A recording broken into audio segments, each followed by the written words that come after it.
Hi, welcome. This video briefly describes the process you need to follow when you want to make a reservation at halls.uw.edu.gh. So whether you're on your mobile device or on your computer, the first thing you need to do is to visit the URL, which is halls.uaw.edu.gh. Good. Now, once you are there at the landing page, you should see whether reservation is opened or not. So as you can see, reservation for the 2024-2025 academic year regular is opened from the 15th of September to the 1st of October 2024. The first thing you do is to click on the login. If you're on your mobile device, just flip it up, and then it will take you to the login screen. The procedure for logging in has been described on the left hand side. Let's quickly review it. If you're a first year student who has just been admitted, or a second year student, that is someone progressing to the second year, you are supposed to use your applicant ID, which is the number indicated on your admission letter, the one that begins with TEW / and then the 9-digit number.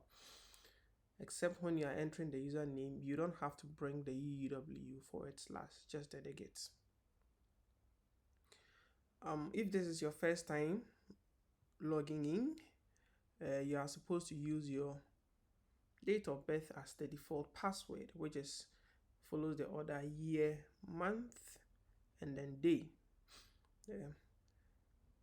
And then if this is not the first time logging in and you don't remember your password, you have the option to use the get new password options. So briefly, right, applicant ID, which is on your admission letter if you're a first year or a second year student, and your student number if you're a continuing student, that is level 300 and then level 400.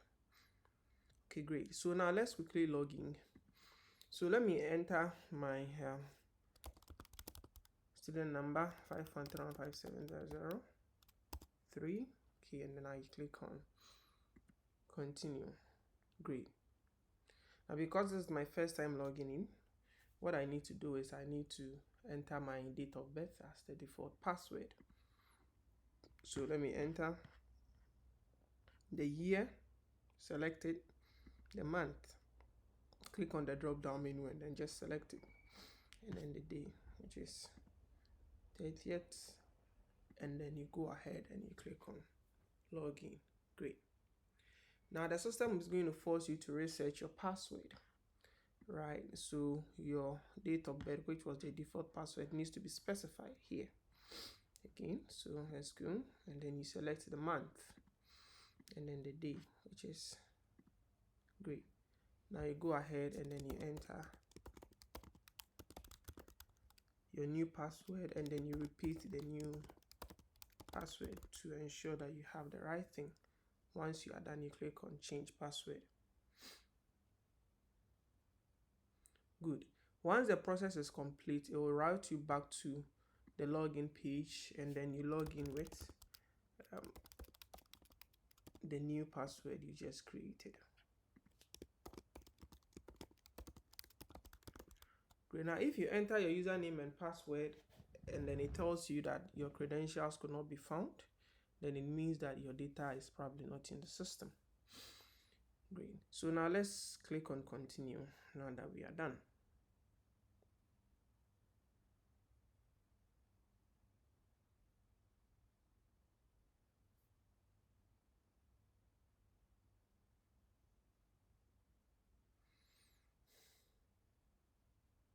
Great.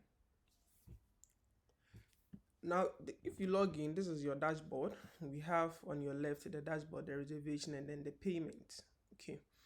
Now if you want to go ahead and make a reservation, you can click here, you can click here, anywhere that you want to click. So let's click here. Let's go to the reservation page.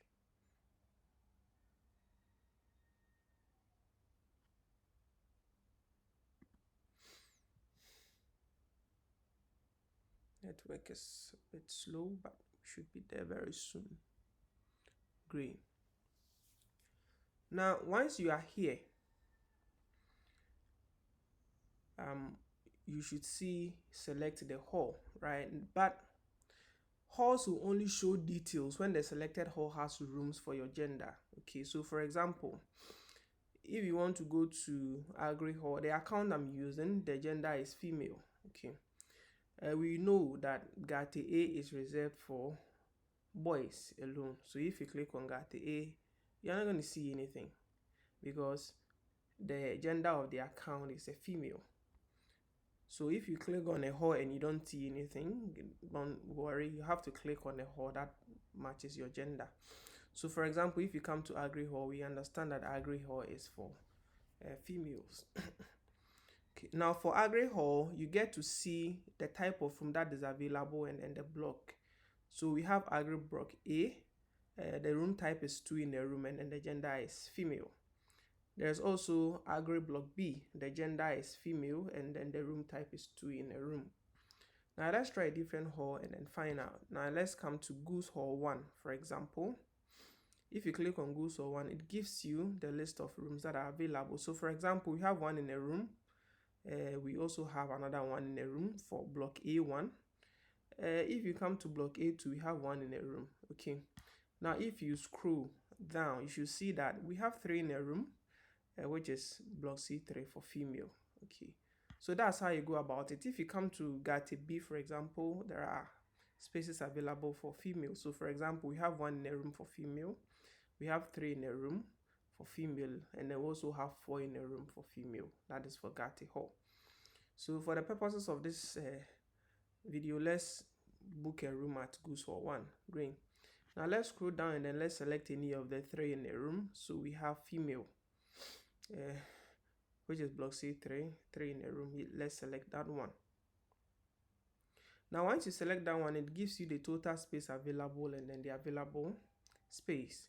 The total space is the total space that is available, and then the available space is what is left after the bookings are ongoing. So as it stands now, there is not a single person who has booked the room in this particular blog. So let's click on OK. Great. Now once you are done, the selected block will be highlighted blue, and then you can go ahead and click on Show Rooms, which gives you the list of rooms available in that particular block. So now let's click on Show Rooms. Wonderful. Now this is what we have. Okay, good.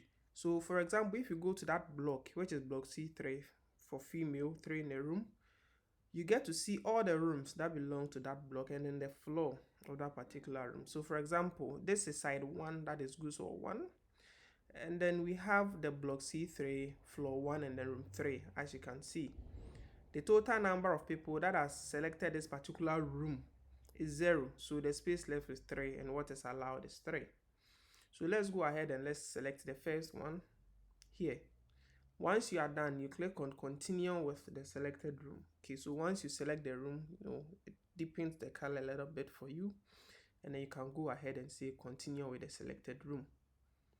Once you are done, it tells you that your data has been successfully saved, so you are done with the reservation process.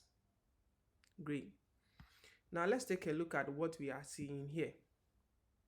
Once you are done with your reservation, you are given the list of bank accounts you are supposed to make payments to. Please, it is important for you to pay to the account that matches the hall that you booked. So for example, we have the Jumakon Hall, we have the Colleges of Languages Education, the Jumakon Hall. These are 2 bank accounts for a Jumakon Hall. We did not select the Jumakon Hall. Okay, so we need to come to Goose. Okay, so we have the Goose UW operational account. There's a bank account you can make payment into because you selected Goose, or we can select this one, which is the UW Goose hostel account, which is the GCB bank, and then the branch is in Winneba. You can see that the account numbers have been provided for you to make the payments. Great. Now let's look at your reservation invoice.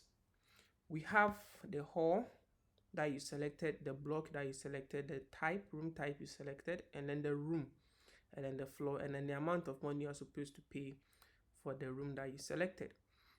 And then we have your reservation date as well. As you can see, your confirmation status is pending. And once the reservation is made, you have 48 hours. This can change depending on what the administration wants. it can be 72, it can be 48, it can be 24 hours. So this can change, but currently you have 48 hours to make payment. If you don't make the payment, the room is going to be released back, so that those who are ready will go ahead and then reserve the room. Now, if at any point before payment you want to cancel your reservation, you can go ahead and then cancel the reservation, and then you can also download your payment invoice if you want to, and you can take it to the bank. So let's click on your let's click on the downloading of the payment invoice. Your PDF loads for you right here. You can go ahead and then let's save as PDF, right? Great. So let's save as PDF. Good. Let's save on the desktop so that it will be easy for us to find it if you want. Great. So go ahead and then you click on save, and then let's replace. It writes you back to the dashboard. Good. So let's quickly look at what we have here. Good. So this is our payment invoice. Let's double click and read what is there. Great. So see the payment invoice here. Good. And then you have the details of the bank, of the banks, so that you can make your payment. So now let's continue. Now let's assume you've gone to the bank, you've made your payment, they give you the receipt. You can take a picture of the receipt. Please take a very clear picture of the receipt. Make sure it's of good quality. Or you can scan in the form of a PDF and then upload. So once you are here, just click on upload payment receipt. Now you select the payment mode, which is the bank, and then you select the bank account the payment was made into. So let's assume we made the payment into the UW Goods Hostel account. Please, this is important. And then you select the bank. You indicate that your payment receipt is available by checking the box, and then you can go ahead and select the file. So let's go ahead and select this file, which is your payment receipt. You can go ahead and do the upload of the payment, and then it tells you your payment has been submitted for confirmation or approval. Once you are done, you click on OK. Good. Now, if you move back to the dashboard after uploading your receipt, this is what you are going to find. You'll find that your confirmation status has changed from pending to submitted. Great. Now, what this means is that your receipt has been uploaded to the system, and the managers or the administrators in charge of this particular system will now review the uploaded receipt and then confirm for you whether you've submitted a valid receipt, and then you can go ahead and accept your payment and confirm your payment. Now, after they confirm, if you come back to your portal again and then you check, you'll see that your confirmation status has changed, okay, from the submitted to the approved. Now, if you click on download payment invoice, you can now save it, okay, and then bring it. So now when you are coming to campus, knowing very well that you've made your payment, you can print this reservation invoice and then bring it along. And once you bring it along, they can now say that, okay, fine, you made the reservation, this is the room you made, and then this is the reservation date that you made, and then they know your room number. They can just go ahead and give you your room key, confirm from the system, give you your room key, and then you can go ahead and go into your room. So basically, this is the process you have to go through if you want to make a reservation on the online hall management system. If there are any questions or clarification, let me know in the comment section so that it will be answered. Thank you very much.